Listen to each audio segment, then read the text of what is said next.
అందరికీ తెలియజేయనిది ఏమనగా రాష్ట్ర ప్రభుత్వం రైతు భరోసా డబ్బులు ఎందుకు ఇంత ఆలస్యం చేస్తుంది?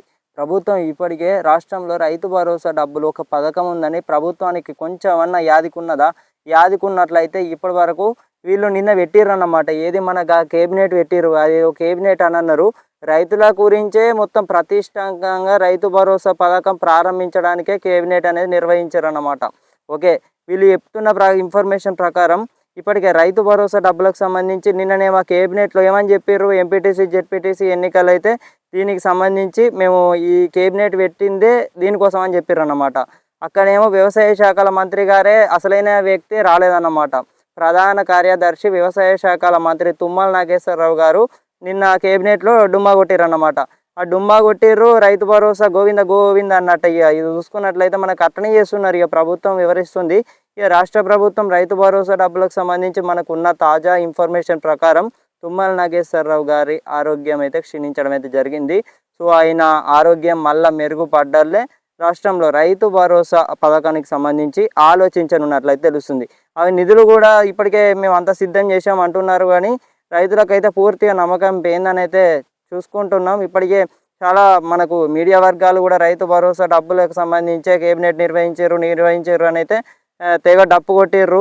ఏం తక్కువ అట్లా సాటింపు చేస్తారు, ఇక అది మామూలే. కానీ డబ్బులకు సంబంధించి అయితే మనకు ఎక్కడ కూడా అఫీషియల్గా రేవంత్ రెడ్డి గారు ఏమైనా ఇన్ఫర్మేషన్ ఇచ్చారా? అసలు ఒక నోట్లకి వెళ్ళి అయితే ఆన ముత్యాలు అనేవి అయితే రాలేదు. సో రైతు భరోసా పథకం ఎంపీటీసీ జెడ్పీటీసీ ఎన్నికలపై కాకుండా ఇంకా ఏదో తూతూ మాత్రం తుమ్మకాయ మంత్రం అన్నట్టే వివరించారు అన్నమాట. సో డబ్బులకు సంబంధించి ఇప్పట్లో రాష్ట్ర ప్రభుత్వం అయితే మనకి ఎలాంటి క్లారిటీ ఇవ్వడం లేదన్నమాట.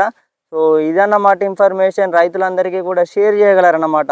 ఈ యొక్క ఫ్రెండ్స్ అందరికీ కూడా వెంటనే షేర్ చేసినట్లయితే వారు కూడా తెలుసుకోవాల్సిన ఇన్ఫర్మేషన్ అన్నమాట. రైతు భరోసాపై చాలా వరకు అయితే కుట్ర జరుగుతున్నట్లయితే సమాచారం. సో ఇదన్నమాట ఇన్ఫర్మేషన్. రైతు సోదరులారా, తెలంగాణ రైతులకు వీళ్ళు ఏం చెప్తున్నారంటే 500 రూపాయల బోనస్ మేము ముందుగా చెల్లించాం. ప్రభుత్వం చెప్తుంది, మన ప్రభుత్వం 500 రూపాయల బోనస్ మేము ముందుగా చెల్లించాం. రైతు భరోసా పథకానికి సంబంధించి అందరికీ కూడా అమౌంట్ అయితే వేస్తాం, ఆలస్యం అవుతుందన్నమాట. ఇప్పుడు జెడ్పీటీసీ ఎంపీటీసీ ఎన్నికలు ఉన్నట్లయితే ఇప్పుడే పడతాయి. సో ఎన్నికలు లేవు కాబట్టి మాకు ఇంకా ఆలస్యం, ఇంకా టైం అనేది పట్టచ్చు అన్నట్టయితే వివరిస్తున్నారు. సో రాష్ట్ర ప్రభుత్వం రైతు భరోసా రాష్ట్ర ప్రభుత్వం రైతు భరోసా డబ్బులు అనేవి చాలా ఆలస్యం కానున్నట్లయితే తెలుస్తుంది. ఇక నాకు చెప్పి వేస్టవుతుందన్నమాట. మీకు విని విసుగొస్తుందని నాకు తెలుసు. సో దయచేసి ఈ యొక్క ఇన్ఫర్మేషన్ షేర్ చేయగలరన్నమాట. రైతులందరూ కూడా తెలుసుకోవాల్సిన ఇన్ఫర్మేషన్. ఎందుకంటే రైతు భరోసా పథకం అనేది ఇప్పుడు చెప్పకపోతే, మాలాంటి వాళ్ళు చెప్పకపోతే పథకం ఎన్నో పోతుంది. ఇక అది ఉన్నదాన్ని కూడా ఎవరికి ఆదుకున్నామన్నమాట. So thank you guys, thanks for watching.